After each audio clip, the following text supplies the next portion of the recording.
Okay, so let me place this here and add some of these. Tuck it in, roll it tightly. Oh, this is not a blunt, but you'll see. Let me just try to finish this quickly. So, rolling and sealing the ends. Right, almost. Okay. Yeah, it's good enough. Here's a chicken floss spring roll. Let's make some, shall we? And here are the ingredients we'll be using. 400 grams chicken breast, a few slices of ginger,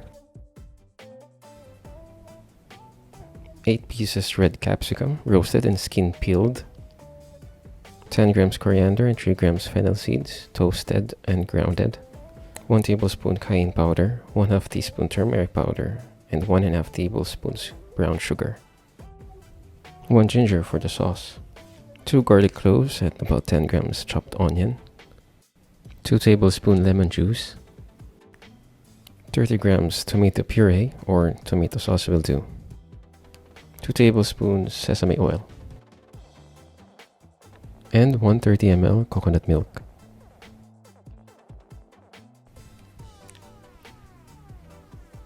We start by boiling the chicken with the sliced ginger for about 10 minutes or until cooked.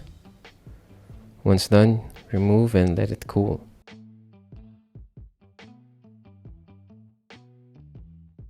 Next, we're going to shred the chicken into long, thin strands by first running a rolling pin to flatten it. I do this with a food-grade sealable bag. It has less cleanup and I find it the most easiest way. Apply some pressure as you run the rolling pin to break the chicken meat into strands. And just to make sure, we use our hands to separate the meat. And just to be 100% sure, we put it back in the bag and have another run with the rolling pin. Vent out all your stress and pressure into this chicken to make sure that it's shredded. And here, all that stress and pressure put into good use. Next, let's do the sauce. In a blender, we add in the red capsicum, roasted and skin peeled, garlic, onion, ginger, the toasted coriander and fennel seeds, which have been grounded. Blend until turned into a paste. You can add a tablespoon of water if you want. Set aside and let's heat our pan. Put some sesame oil and the blended paste that we've just made.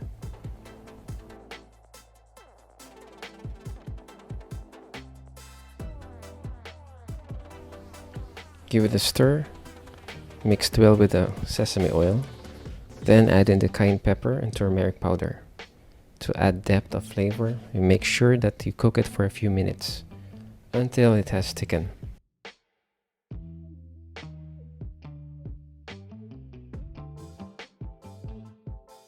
Add in the coconut milk, and normally we're gonna use coconut sugar, but I don't have one, so instead I'm gonna use brown sugar.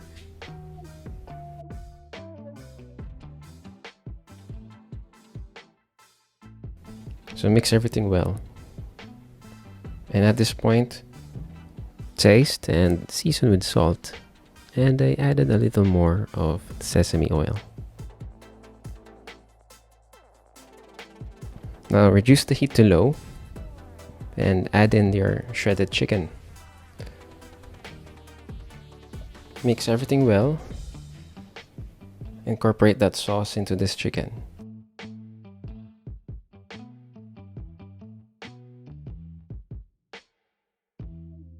Now it's gonna test your limit. It's gonna test your patience because you'll be cooking this in low heat until everything gets dry for about 40 minutes.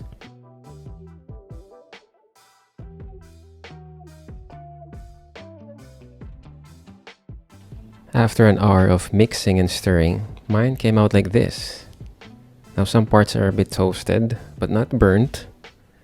It may seem clumped up together, but let it cool down and it will come out into shredded pieces. Once cooled down, you can instantly use your chicken floss as a rice topping or whatever. But as you've seen earlier, I have turned it into a filling for my spring roll. The spring roll wrappers I'm using are quite large, so I cut them into smaller squares. Well, in my case, they're rectangles, but I can manage. Here's a rundown of what you've seen earlier. I took one piece of the spring roll wrapper, placed it on the board, and I eyeballed the amount of chicken floss that I've used here.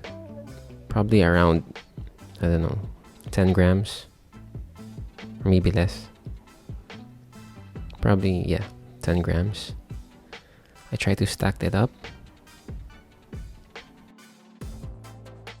Rolled everything tightly. And one fellow tried to escape, but no problem. Keep on rolling. And pinching. Pinch one side and fold the other and fold. Flatten and pinch and roll. You know the drill. Then as you reach the end, I applied a binder, which is cornstarch and water mixture.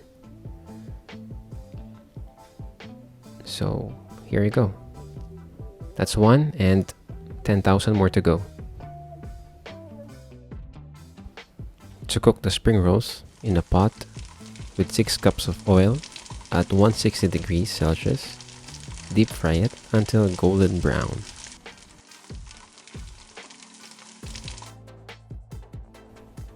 Once cooked, take everything out and strain to drain excess oil. This is actually ready to serve, but I coated it with that sauce that I use for the popiah and added some sesame seeds.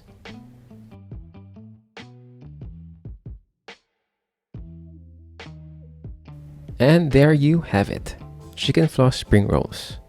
Something that you won't really do at home. Maybe you will, who knows. One coated and one plain.